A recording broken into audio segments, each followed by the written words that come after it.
Hi guys, my name's Jiang, and I just got top 8 at the Minneapolis Regional this past weekend with blind second Drytrons.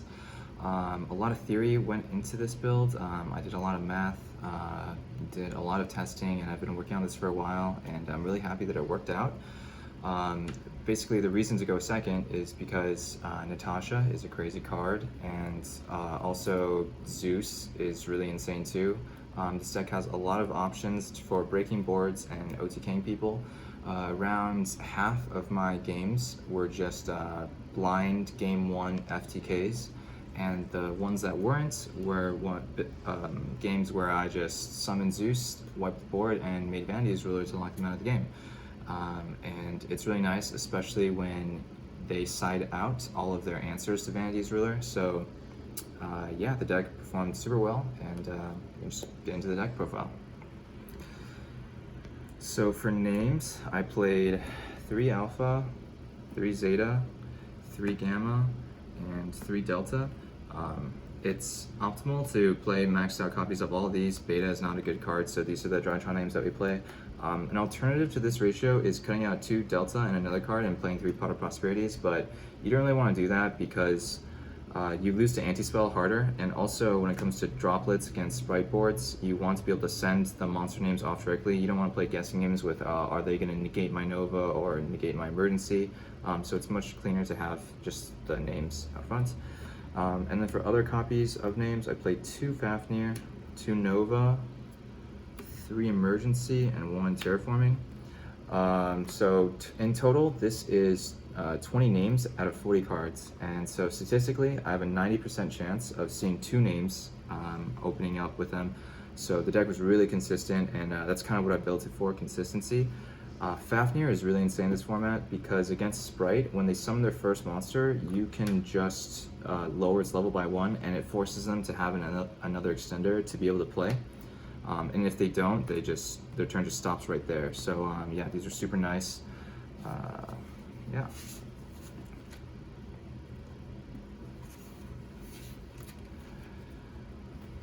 And then for other Drytron cards, played 1 Draconids and 1 Meteonis Drytron.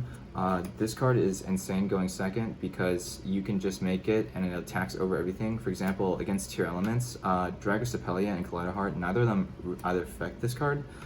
So their only interruption that really stops this is if they have a Mirror Jade or if they have one of the tier element traps. And if they don't, or you bid it out somehow, which is really easy to do with the rest of the deck, then this just clears their entire board and it's super hard for them to out. I only played 1 ritual spell, despite how popular Crow is in this format. Honestly, I feel like if your ritual spell just gets banished, you just have ultimate win conditions. You can just win differently from that. So I think it's a trap to play the second one. This ratio of 1 and 1 worked perfectly. For rituals, Cyber Angel ones, I played 2 Benten and then 1 Natasha.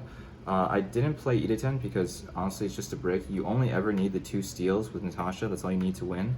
Natasha is just a free win button so many times today.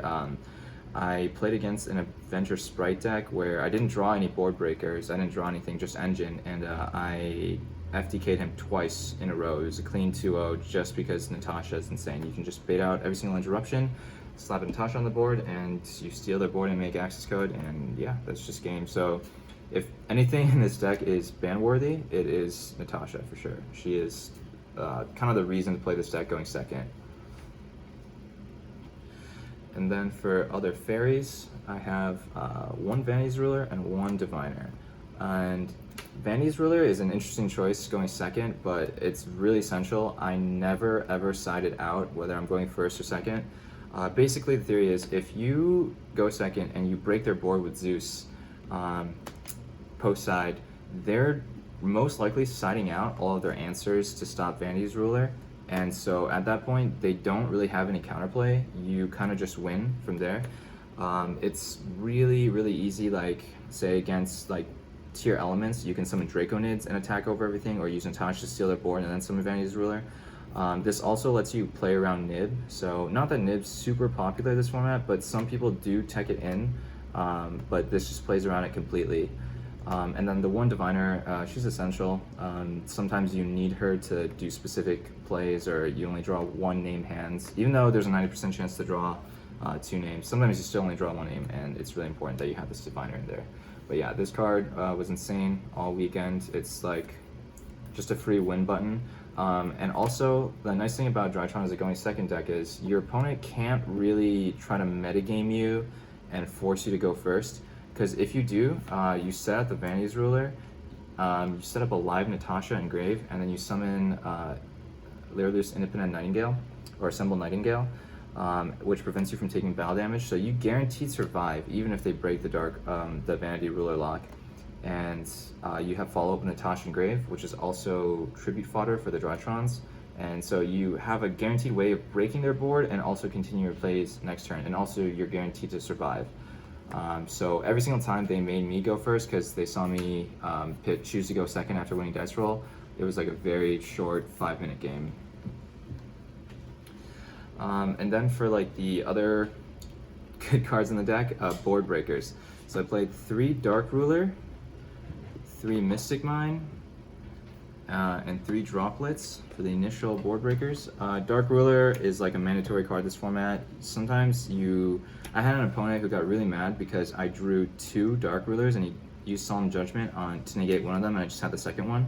But statistically, the way this deck is built, it has a 90% chance to see at least 1 board breaker and a 65% chance to see 2. And the chance to see 2 is kind of important sometimes, especially against decks with really dynamic boards like Tier Elements, or against Sprite, because Sprite can also have dynamic boards, especially like Adventure Sprite. They can have like they can bounce the Griffin Rider to hand and then special summon it later to play around Dark Ruler. They can have like a set starter to also play around Dark Ruler. So drawing 2 of these is like really nice. Mystic Mine is like a really broken card and it should be banned. I have never decked someone out with this card until this tournament, where I played against a Danger Tier Element player who used his Fusion sub turn 1 to get a draw, which was, I thought, really greedy, and it kind of showed that he had no other outs in his deck, so I felt like he should be punished for doing a really greedy move. So that was my first deck out with this card. Yeah, this card is really insane. I also got Mystic Mine game 1. Strangely enough, I played against a going second branded Tier Element deck. They made me go first, I set up my board, they Mystic Mine me, and I just bluffed that I had an out, even when I didn't in my main. So basically when I got to my last card, he panicked and then he tried to break my board, but I had a set Droplets, prevented him from making the push, and so he accidentally outed his own mine. And when I got to my turn, I drew my last card and then OTK'd him through his own Droplets, Called by the Grave, and Celiac. So it was a nice play. And then Forbidden Droplets, this card is like free in Drytrons. You'd never really have to pay any cost for it. It's really nice. Against Tier Element, Celiac and Meta Noise, like if you chain Droplet to that and get rid of your monster on the field, since they didn't negate and didn't flip it face down, they can't resolve the second part of the effect, which is to send a Tier Element. So like Droplet basically plays around their trap cards, which is really nice. Those are like the only things you're afraid of in the tier mashup. Because if they don't have the trap and they don't have Hoffness, which is also really easy to play around, it's basically like a free win there. So yeah, these cards were all insane. They won every single time I drew them. And then for the real like best card in this deck, Ultimate Slayer, and then the 1 brick along with it. So this card is crazy because it's essentially another copy of Dark Ruler, but it lets you deal damage, and also it's really flexible. It lets you send for cost, so that means even if they negate it, you still send a card for cost. So in my final round, I activated Ultimate Slayer, and then he negated it, but I sent a Link monster for cost, so I sent the Trouble Sunny for cost, and I was still able to use Trouble Sunny's effect in Grave and vanishing itself and sending this to Grave, and then getting rid of a card on its field. So no matter what, even if they negate this, they still go -1. So this card's like crazy. Whoever in Konami R&D designed this like needs a raise, because it is a completely busted card in this deck, and you play so many natural targets already with Diviner. So this card literally won every single time I resolved it. It was great. But yeah, and it's definitely worth the 1 brick in the main deck. So you do have to play this 1 brick, but it's it's well worth it. Now for the extra. So these are the 3 targets for Ultimate Slayer.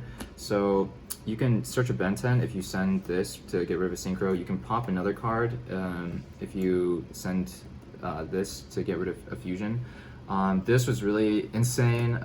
My round 1, I played against a Branded Despia player, and I drew Ultimate Slayer both games, and it was just a clean FTK both times because this lets you pop their back row. And same thing with Trouble Sunny. So that's why it's kind of more flexible than Dark Ruler. You can get rid of back row if you want. A lot of times with like when you're playing into boards, it's like the unknown sets that you're more worried about. Like if they have a bunch of boss monsters on board, those are known interruptions. You can play around that, you can sequence around that, you can steal them with Natasha, force them out with other interruptions. So the fact that you can use Ultimate Slayer along with these cards to get rid of back row is like super nice. It gets rid of the unknowns and basically lets you know for sure what you need to do to win. So yeah, really nice. Then I played 2 Ube Fafnir and 1 Beatrice. So these are just end requirements, gotta play them. You should never ever play 1 of this, and 3 is too many, but 2 is perfect. And then Beatrice is needed sometimes because you do only draw 1 name and you need a summon diviner to make this and be able to continue to play.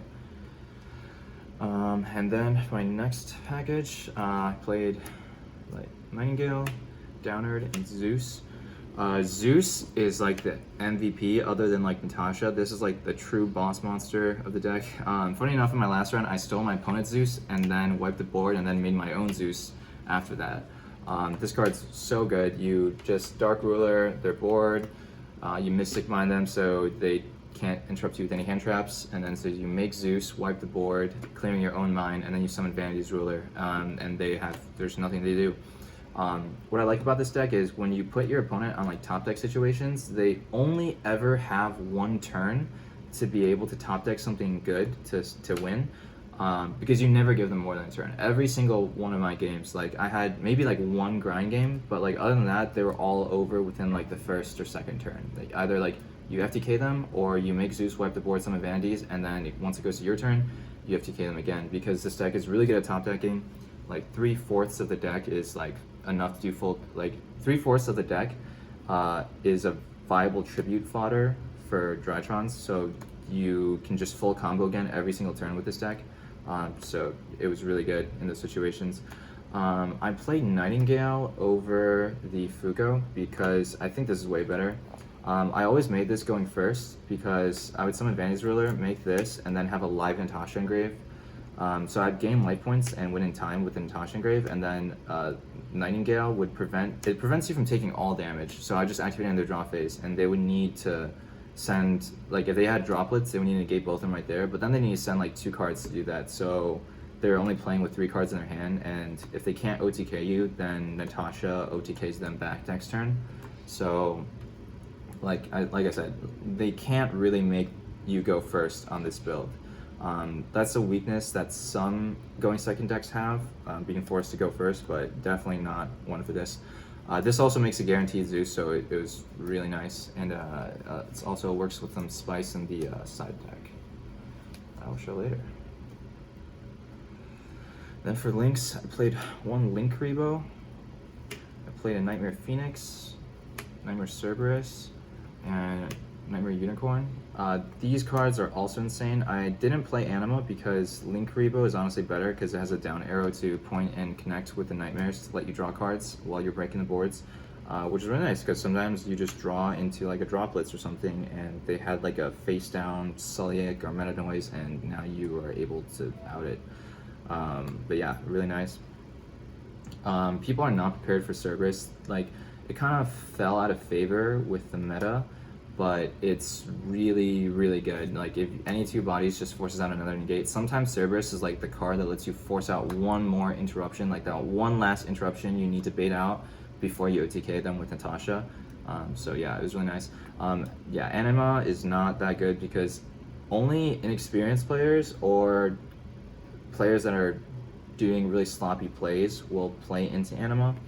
And I think you win those games anyways, so I prefer the draw of Link Rebo. And also, I guess, Link Revo's ability to prevent you from taking damage. It does come up from time to time, so yeah, these cards were insane. And then for my Link Force, I played Appaloosa and Access Code.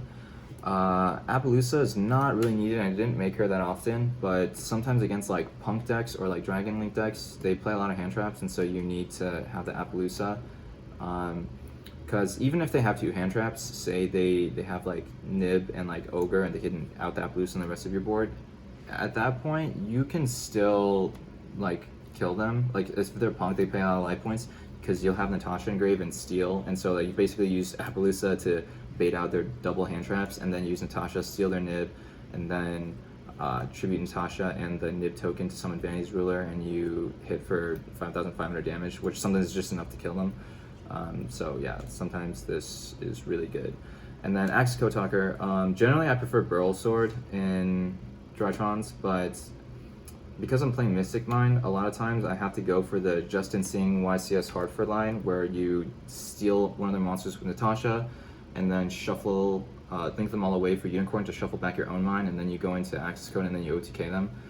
It's really clean, really nice. I did it a lot, just like I said, I wouldn't deck people out with Mystic Mine. I just use it to like stall or like stop interruptions and then just OTK them.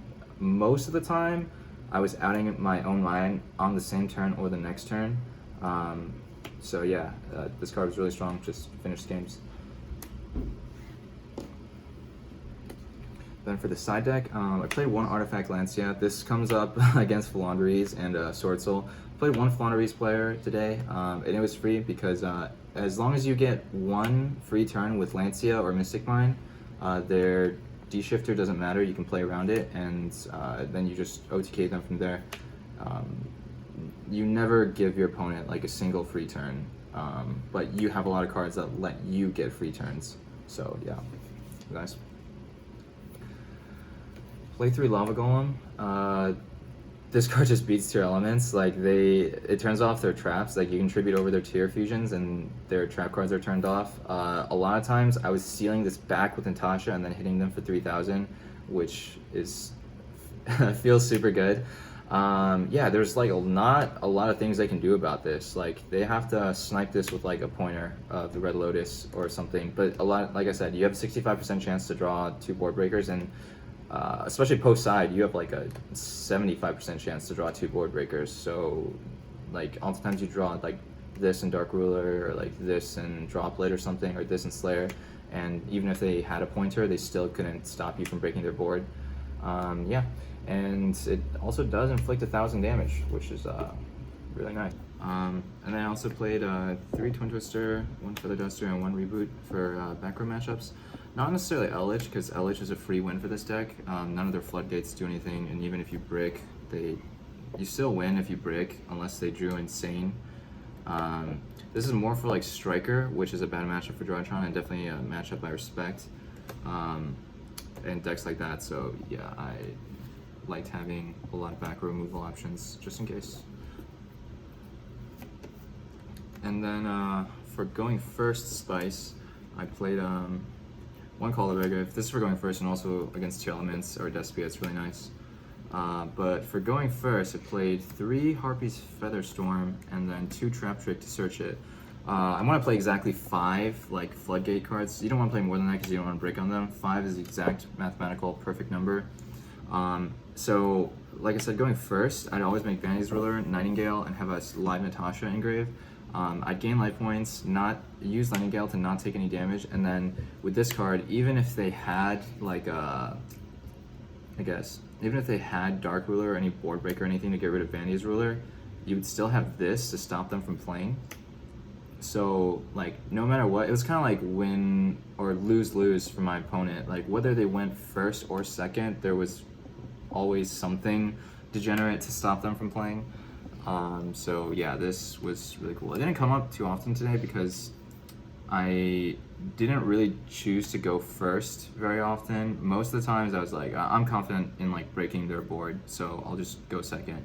But sometimes I would think they're making me go first, or I would choose to go first because I'm like, oh, we're going to time, so I'll go first instead and gain my points to Latasha, and then this just cemented the victory. Made sure they didn't have any counterplays, because I noticed a lot of people aren't playing hand traps right now, or they're not playing as many. They're playing a lot more board breakers, and so those decks are a lot weaker to Drytrons. And yeah, so this worked out perfectly going first, and it was really nice. But yeah, that's the deck profile. Thanks for watching. It's my first regional top, and I did it with a really unique build of my favorite deck, so pretty happy about it. And yeah, thank you.